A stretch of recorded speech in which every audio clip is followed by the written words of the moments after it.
أعوذ بالله السميع العليم من الشيطان الرجيم. بسم الله الرحمن الرحيم، وصلى الله على سيدنا ومولانا وحبيبنا محمد صلى الله عليه وسلم وعلى آله وأصحابه أجمعين. رب اشرح لي صدري ويسر لي أمري واحلل عقدة من لساني يفقه قولي.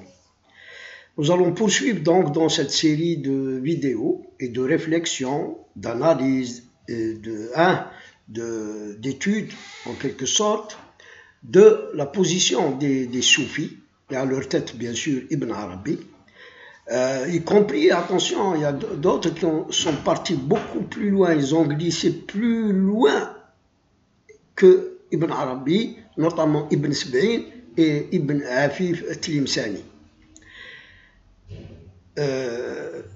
Aujourd'hui, c'est le verset controversé qui prête à confusion aussi et qui a été en quelque sorte interprété et en quelque sorte expliqué par les soufis et par Ibn Arabi comme étant en quelque sorte un argument très valable en faveur de Wahdat al-Wujud. Nous rappelons enfin que Ibn Arabi a évacué cette question de hulul et d'ittihad, d'union et de fusion, d'incarnation de Dieu dans les êtres et dans les créatures, mais ce n'est pas ce qu'il a dit tout à fait dans certains passages de Futuhat al-Makkiyya et particulièrement dans Fusus al-Hikam. On peut déduire directement qu'il s'agit bien d'un panthéisme d'Ibn Arabi qu'il a masqué parce qu'il n'a pas voulu donc le déclarer ouvertement, mais tout lecteur intelligent peut déduire qu'il voulait dire qu'il s'agit bien de Wahdat al-Wujud. Ce verset se trouve dans Sourate Al-Anfal, le verset 17. Dieu, subhanahu wa jalla, yaqul وما فلم تقتلوهم ولكن الله قتلهم وما رميت إذ رميت ولكن الله رمى وليبلو المؤمنون بلاء حسنا. En français, la traduction de ce verset est « Ce n'est pas vous qui les avez tués, mais c'est Allah qui les a tués. » Et lorsque tu as lancé, ici, entre parenthèses, il s'agit bien de la poignée de sable. Ce n'est pas toi qui as lancé, mais c'est Allah qui a lancé. Et ce, pour éprouver les croyants d'une belle épreuve de sa part. Allah est audient et omniscient.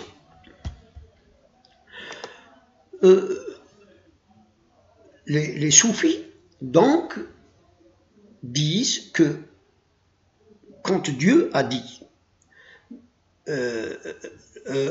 vous ne les avez pas tués, mais c'est Dieu qui les a tués. Là, donc, ils rendent donc l'acte de tuer à Allah lui-même.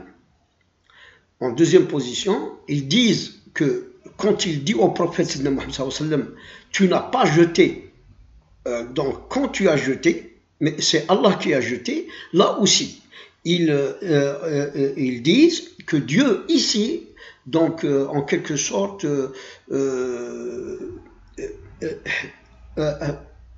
annule en quelque sorte l'acte lui-même par le prophète lui-même.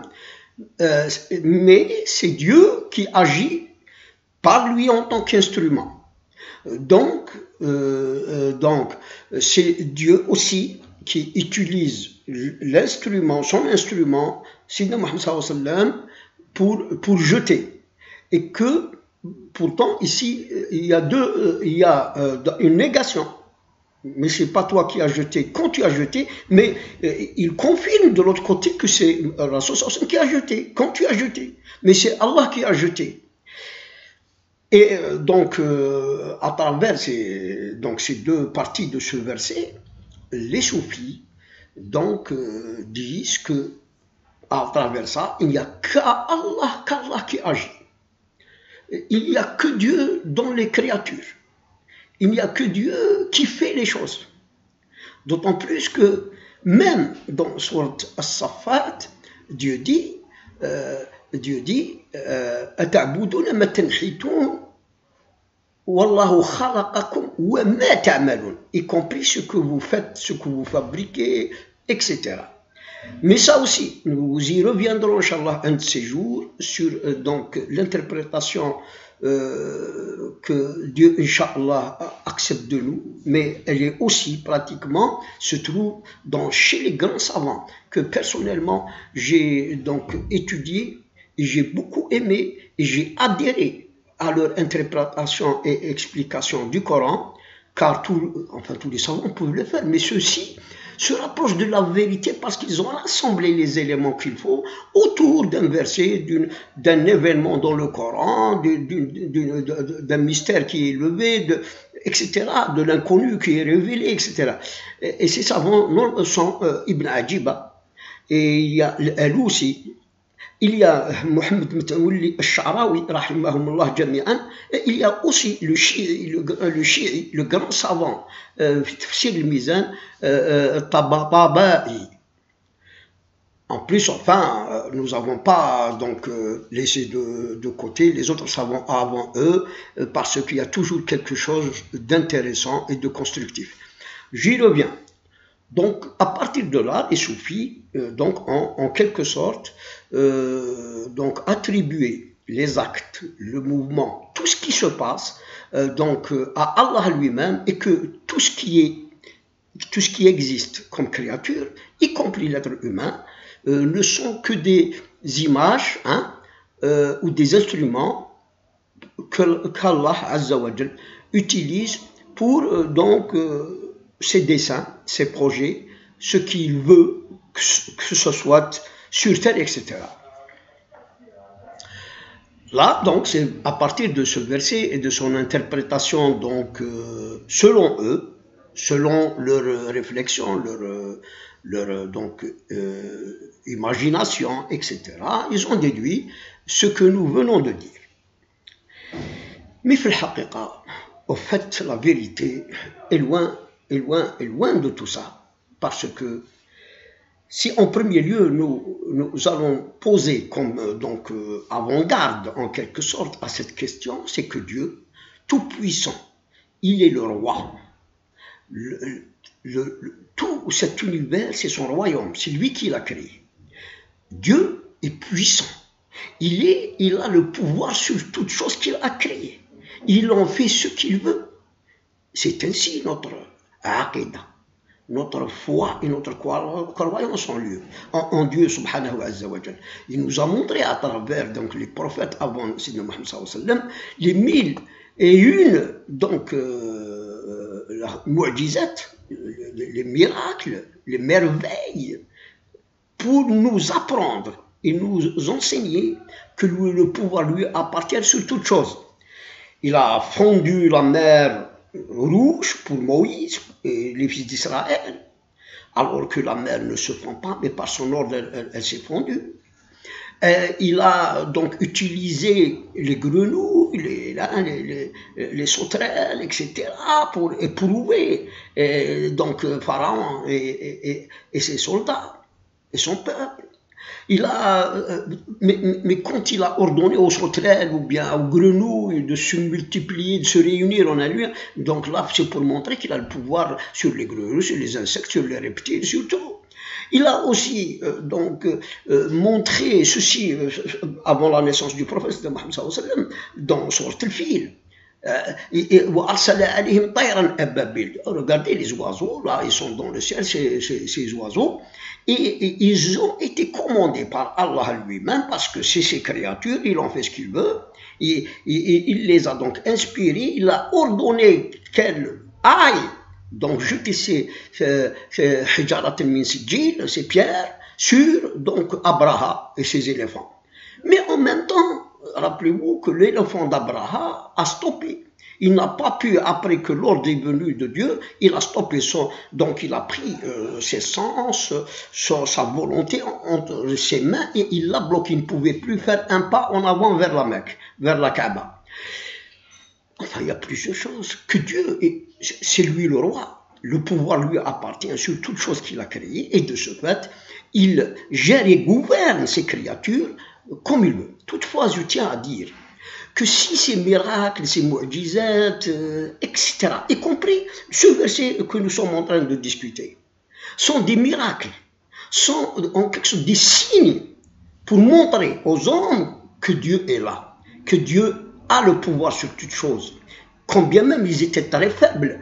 Qu'est-ce que c'est 315, je crois, musulmans avec le prophète, pour gagner un bataillon bien équipé d'armes, de soldats, de chevaux, de chameaux, etc. Et eux, ils n'avaient même pas des armes, même pas des épées. Il y a certains qui ont pris, je ne sais pas, une pioche, quelque chose comme ça. Alors, voyez-vous, il faut donc séparer le fait quand il veut, Dieu, agir dans l'univers et faire des miracles et ordonner à toute chose de faire ce que lui, il veut, ben, tout est soumis à son ordre, tout lui répond, et tout donc fera ce que Dieu voudrait que cette créature fasse. Là, c'est un premier, donc c'est le premier, donc en quelque sorte, bastion, enfin le premier, donc la première marche qu'il faut donc poser avant d'aller plus loin. Si c'est comme ça, donc Dieu a le pouvoir, mais dans la réalité, Dieu laisse les choses aller telles qu'elles étaient écrites sur la table bien gardée, mais il n'intervient en quelque sorte que pour un miracle. Il n'intervient en quelque sorte que pour montrer, que ce soit au croyant lui-même ou à une société, au monde entier, s'il veut montrer un miracle ou un phénomène extraordinaire, il le fait parce que tout lui appartient et tout est sous son contrôle et sous sa gouvernance. Il en fait ce qu'il veut. Comme il a dit dans Sourate Al-Baqarah, وَلَوْ شَاءَ اللَّهُ مَا اقْتَتَلُوا وَلَكِنَّ اللَّهَ يَفْعَلُ مَا يُرِيدُ. Mais attention, je reviens encore. Le déroulement dans l'existence, dans le quotidien de tous les jours, de tous les êtres humains, il est laissé au déroulement par les causes à effet réels que les hommes ou les djinns ou les créatures font d'eux-mêmes ou entreprennent eux-mêmes comme cause pour des effets. Parce que chaque chose, donc, pour qu'elle se réalise, elle est d'abord objective, puis il faut des moyens, de la volonté pour la réaliser, pour atteindre l'objectif. Et Dieu laisse toujours ces objectifs que s'assignent les hommes ou les créatures à se réaliser par les moyens et les efforts qu'ils entreprennent. Quand il veut qu'un miracle donc s'oppose à cette logique de la vie, il le fait. Il le fait pour qui il veut. Donc, à ce deuxième stade, il faut dire que cet événement majeur, parce que c'était la naissance de l'islam, il n'est pas lié donc à ce que disent les soufis, c'est-à-dire que Dieu a agi par le prophète en tant qu'instrument. C'est vrai, il a agi par lui en tant qu'instrument pour montrer tout simplement que l'islam est la véritable religion de Dieu, que Dieu est avec les croyants, il est avec son prophète, et qu'il a exaucé les prières de son prophète. C'est dans ce sens-là, mais il n'est pas en lui. C'est pas lui qui a jeté réellement, c'est Mohammed sallallahu alayhi wa sallam qui a jeté la poignée de sable. Et là, je vais encore plus loin. Rasul Mohammed sallallahu alayhi wa sallam n'a pas jeté cette poignée de sable de lui-même.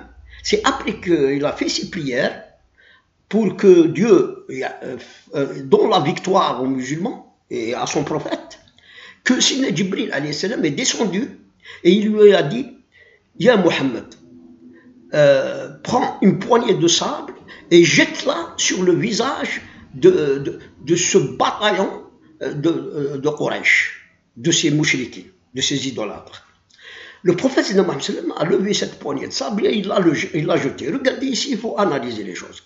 Quand le prophète a reçu donc cet ordre de l'ange Gabriel, regardez, il a pris de lui-même, il a fait l'effort, il a fait le geste, puis il a jeté quand Sidna Jibril alayhi salam lui a dit. Regardez, quand il a jeté, il a fait un geste humain sans donc un pouvoir à lui, les Sidna Mohammed sallallahu alayhi wa sallam, qu'il fasse atteindre tous les visages de Quraysh par ce sable, afin de les déranger. Ce sable a atteint les yeux, la bouche, le nez, les oreilles de tous les guerriers de Quraysh. Mais ce phénomène-là, c'est un miracle. C'est Dieu qui l'a, en quelque sorte, fait que ces poussières, ce sable, a atteint les yeux et la bouche ou le nez, etc., de ces soldats de Quraysh, de ces guerriers. Parce que le phénomène est un miracle, c'est pas possible. Parce qu'en tant qu'être humain lui-même, il ne pourrait jamais atteindre tous les visages avec une poignée de sable. Et il se pourrait qu'à 10 mètres, il ne pourrait atteindre personne. Personne. Mais Allah Azza wa Jal, par son pouvoir sur toute chose, parce que le pouvoir dont on parle, ici, même le grain de sable est entre ses mains. Il en fait ce qu'il veut. Il l'a dirigé par son ordre, chaque grain, dans les yeux, dans la bouche, dans le nez des guerriers, des soldats de Quraysh. Là, c'est un miracle. Effectivement, là, si on voit les choses de cette façon-là, ça veut dire que le prophète n'a fait que le geste, et que c'est Allah qui a finalement jeté et qui a fait atteindre par ce geste humain. Et donc, le miracle a fait atteindre tous les yeux, la bouche, le nez, les oreilles des guerriers et des soldats de Quraysh, des idolâtres. Là, c'est en premier lieu.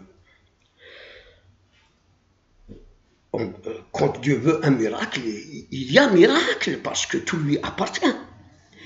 En deuxième lieu, et les choses qu'il faut considérer, c'est que si ce jour-là, Dieu n'avait pas donné la victoire aux musulmans, comme l'a dit le prophète dans sa prière, c'est-à-dire que, oh, Ya Allah, si aujourd'hui tu ne nous donnes pas la victoire, il n'y aurait personne sur terre qui va t'adorer et qui va croire en toi, ou croire à l'islam déjà naissant.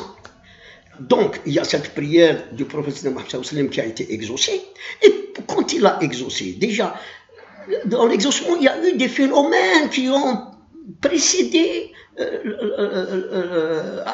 avant la bataille. C'est-à-dire la pluie qui est tombée pour que les musulmans puissent faire leur ablution, pour que le sable durcisse afin qu'ils puissent donc être bien foulés pour pouvoir marcher sans donc perdre de l'énergie en s'enfonçant dans le sable. Et en plus de ça, il a fait descendre des milliers d'anges pour combattre aux côtés des Moudjahidines, aux côtés du prophète Sidna Mohammed sallallahu alayhi wa sallam, à leur tête Sidna Jibril alayhi salam, qui montait ce jour-là le cheval, son cheval blanc ailé, qui s'appelle Hamizoun. Donc, vous voyez que ce verset se trouve dans des circonstances, dans une situation où Dieu voudrait dire que aujourd'hui, je vais vous donner la victoire, vous allez gagner cette bataille, la première bataille, par mon pouvoir, par mes anges, par les miracles que je vais donc en quelque sorte réaliser pour vous.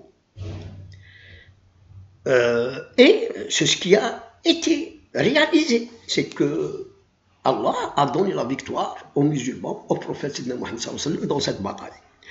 Et même d'ailleurs là, ici il y a aussi quelque chose, parce que le verset qui vient après, liyabluwakum bala'an hasana, là c'est pour vous éprouver d'une belle épreuve, dans le sens que tous ceux qui avaient l'intention du djihad fi sabilillah, pour le visage de Dieu, pour la face de Dieu, et pour que l'islam, et pour le prophète, son prophète, là c'est une épreuve, parce que après, ils ont gagné, ils ont eu le butin, et ce verset se trouve dans Sourate Al-Anfal, le butin. Tout ça, donc ils prennent le maghanim, donc le butin de guerre, la ghanima, après leur victoire qui a été en quelque sorte réalisée entièrement par Allah Azza wa Jal. Mais là aussi, c'est pour que tous les mouchrikines, tous les idolâtres, toutes les autres confessions penseront comment se fait-il que 300 moudjahid avec le prophète, qui n'avait même pas d'armes, même pas de chevaux, même pas de, etc., gagnerait la bataille devant 950 Qurayshites bien équipés militairement, avec des chevaux, avec des chameaux, avec, etc., etc. Même attention, il paraît que la veille de la bataille de Badr, Dieu a envoyé un vent terrible pour encore les déstabiliser, qui a donc soulevé leur tente, il a fait donc éparpiller leur nourriture, etc. Tout ça, c'est des signes de Dieu, que Dieu était avec le prophète Sidna Muhammad sallallahu alayhi wa sallam, et avec les musulmans et les moudjahidines qui étaient avec le prophète Sidna Muhammad sallallahu alayhi wa sallam. Voyez-vous, c'est-à-dire que quand ces soufis ne distinguent pas entre donc le miracle, le pouvoir, l'ordre de Dieu sur toute chose, pour qu'il la réalise à des fins donc humanitaires, à des fins aussi religieuses, à des fins à l'humanité, pour que les gens réfléchissent, ils ont une raison, ils ont une intelligence. Et ce qu'il y a, donc lui-même, Rabbi Subhanahu, dans l'univers, c'est son royaume, mais il ne peut pas être dans la créature qu'il a créée. Il est avec elle par ses sciences, par son pouvoir, par son omniscience, par ses anges. On oublie souvent justement que l'homme est entouré de plusieurs anges.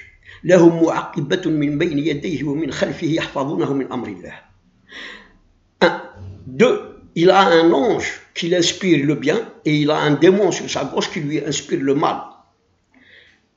Trois, chaque être humain له حافظ والسماء والطارق وما أدراك ما الطارق النجم الثاقب إن كل نفس لما عليها حافظ. Et plus loin encore, c'est-à-dire que non seulement les anges entourent l'être humain, mais il y a d'autres anges qui peuvent venir à cause de certaines choses qu'on fait dans cette vie, notamment pour le bien. Quand on fait pour le bien, souvent on est aidé par des anges. Quand il y a des efforts à faire, qu'on n'a pas peut-être la capacité de faire, et on est soutenu, on est assisté par des anges, pour le bien et pour la voie de Dieu, pour la face de Dieu, on est soutenu, il n'y a pas de problème là-dessus.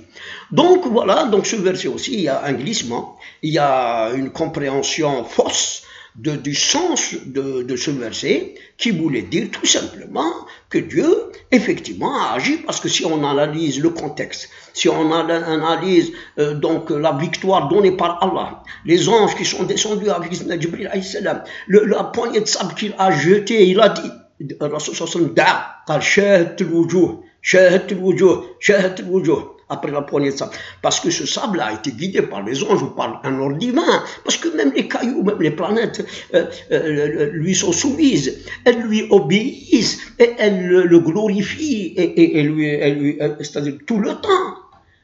Donc même ces poignées de sable sont parties. Et là, il faut distinguer, donc faire la distinction que Dieu a tous les pouvoirs, il gouverne toutes choses, mais dans cette réalité, les choses nécessitent des causes, donc des moyens, pour atteindre tout objectif, sauf quand Dieu voudrait autre chose, il voudrait faire, par exemple, par rien, parfois, la réalisation d'un objectif, quand il veut donner à quelqu'un, par exemple, quelque chose, il lui le donne, sans que ce croyant, par exemple, fasse des efforts ou se déplace, etc. Là, on rentre dans un autre domaine aussi, dans le domaine des miracles, l'inaya arbaniya particulière, quand il le veut. Mais dans le quotidien des choses, dans la vie courante, les choses se passent selon les moyens qu'on prépare pour tout objectif, pour les efforts qu'on déploie, et Dieu rétribue selon les moyens qu'on a mis pour tel ou tel objectif, et il rétribue aussi par donc les efforts qu'on déploie et par l'intention. Quand l'intention Attention, quand l'intention est pour la face de Dieu, pour le bien, Dieu aide ce croyant. Quand elle est pour le mal, Dieu fait ce qu'il veut. Là, parce que parfois même le mal, hein, une guerre, quand elle éclate, elle a par la suite des conséquences positives, elle a des bienfaits, parce qu'il y a une sorte de purification qui se fait par la guerre, par exemple. Quand Dieu voudrait purifier une société, un peuple, etc. Donc voilà, cette troisième. Et je me suis rappelé aussi quelque chose de très important à part les versets que j'ai cités dans la vidéo précédente. Il y a aussi quelque chose qui a induit les soufis en erreur, c'est le verset « Aynama tuwallu fathamma wajhullah ». Donc ce verset, on va l'ajouter au verset qu'on a cité précédemment pour donc bien éclaircir les choses dans ces questions qui, effectivement, quand on ne réfléchit pas, quand on ne lit pas, les savants qui érudits, qui étaient clairvoyants, qui savaient mettre les choses avec sagesse, hikma, dans leur contexte et dans leur mawdou', dans leur réalité, et ce qu'ils veulent dire, il y a glissement, il y a également, et c'est le cas des soufis. À la prochaine vidéo, Inch'Allah, نقول لكم السلام عليكم ورحمة الله تعالى وبركاته.